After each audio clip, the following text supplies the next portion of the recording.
Good morning, Ceann Corla. I'd like to welcome this debate on the future of the LEADER programme.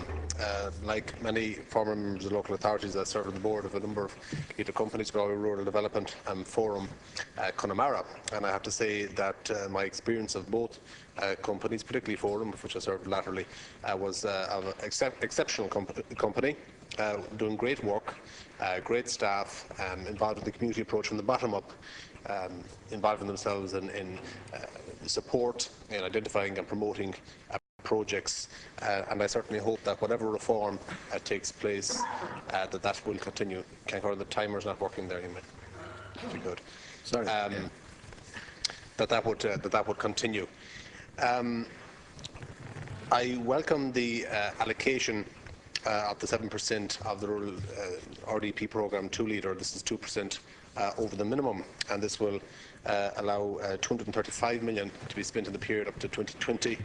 And in addition to this, there are two Department of Agriculture and Marine funded schemes, which will bring a total spend of 250 million.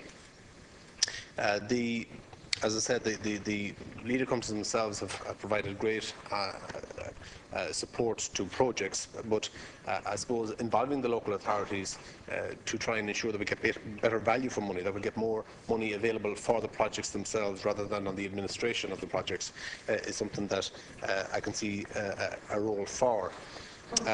There's a lot of things still to be ironed out in terms of how the SECs will work, what role elected members have. Elected members who used to serve, like I did, on the board of LEADER companies, what their future role will be is still undecided.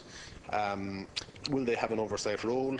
Obviously they feel that they have, after just being elected, that they have a greater insight into what their community needs are. Will they have a role in terms of projects, in terms of advancement, or is it just a sort of an audit body or an audit role that they will have? So just to be interested to see what the final details of that being ironed out through the negotiations with the ILD and the Department of the Environment.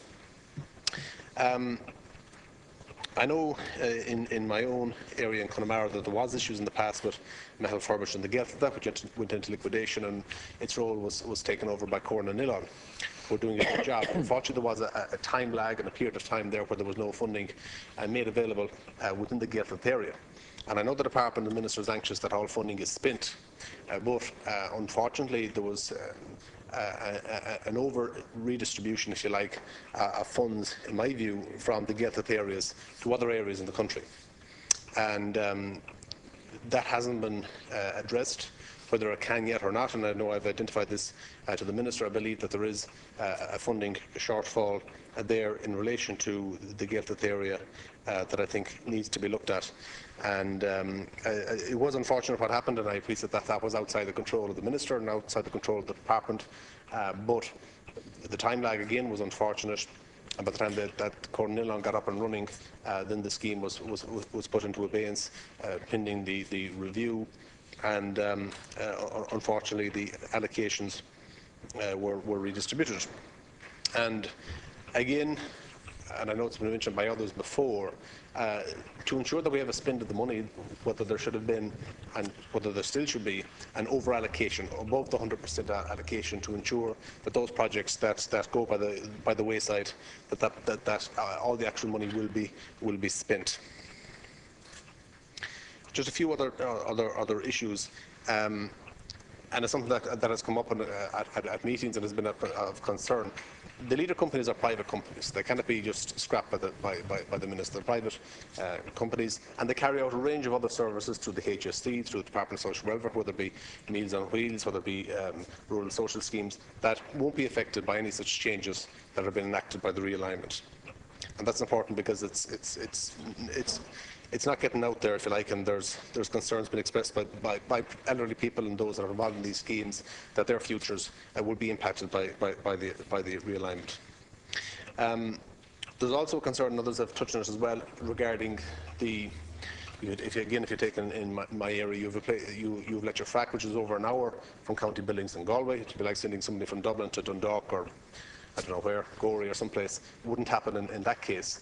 And there is a concern that there needs to be that local structure which has served Connemara and has served the Leitrim area well by retaining a structure in that locality, and I think that's important in terms of having the base, having the traditional base there that people are very happy with, and that can be rolled out as has been under the existing structures under the bottom-up approach.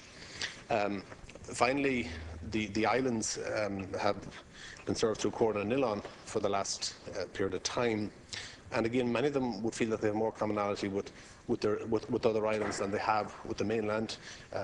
The Aran Islands and Baffin would feel that they have more commonality together than they would have with Connemara, for example. And they feel that their situation, their existing structures should be maintained, that they would have that commonality between them, and that they would be able to engage at board level for the good of all the islands. And I think that should be looked at. Thank you. Margaret.